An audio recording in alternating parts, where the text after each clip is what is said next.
Right, question 54. Diagram below shows a sketch of the triangle ABC with AB 7, AC X, BC 9, and cos BAC equals 2, 7. So that's referring to this angle here. Write down, it says, and simplify a quadratic equation by x, hence evaluate x. Now when they give you all three sides, the cosine rule is what's needed to be used. Okay, so in this case, little a there, obviously opposite there, little b here, opposite that angle, and little c, opposite that angle there. Now because they mention angle A in this here, we're going to use the format of cosine rule, with A being the subject, angle A. Now little a will be 9, of course, squared, little b will be x squared, little c will be 7 squared, 2 times x times 7. Now the good thing is, cos A is actually 2 7s, right? So you don't have to work anything out involving cos, you just replace it with 2 7s, okay? And they actually cancel nicely, don't they, there? Okay, so you have 81 equals x squared plus 49, take away then 2 times x times 2, which is 4x, okay? And then get it all onto one side, x squared minus 4x, take the 81 over the other side to be minus 32 equals 0. Factorize this then, 8 and 4, to be minus 8 plus 4 equals 0. So x plus 4 equals 0, which means x equals minus 4. Now that can't happen, impossible, because this is kind of negative length. So then x equals 8. That's our solution there. Okay, so we've answered part A there. Part B then, it says express sine BAC in the form root m over n. Okay, now notice they want angle A this time, but in terms of sine. Okay, so they want that angle there. We're given, of course, cos, angle A in terms of cos, but we want it in terms of sine. Now that actually brings in the rule we learned in trigonometry.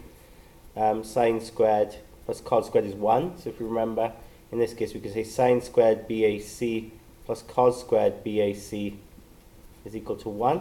Okay, that rule we need to remember. Sine squared theta plus cos squared theta is 1.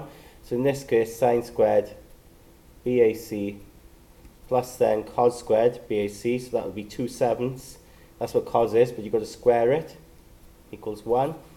So sine squared BAC equal 1 minus then this. Square that to be 4 over 49. Square the top, square the bottom. So sine squared BAC equals, use your calculator on this, 45 over 49. Square root it then, so you get plus or minus root 45 over 49. And the answer then will be plus or minus square root 45 over 7. Okay, now we can't take the minus option, okay, because if you take the minus option, think about the sine graph, minus option will be over here somewhere, and considering that's 180 there, okay, that's 180 there, anything in the negative will be more than 180, and because it's referring to an angle in the triangle, we can't have negative, so you say therefore sine, it's got to be that way basically, it's got to be positive, sine BAC, take the positive root, okay, because it must be positive. Okay, part 2 then, it says express sine ACB in the form root P over 3. Now ACB is referring to this angle here, so you want this angle.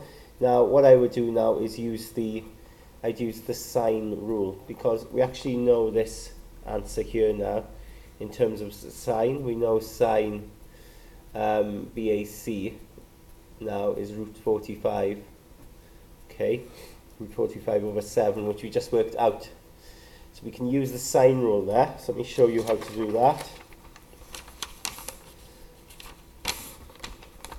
So part 2.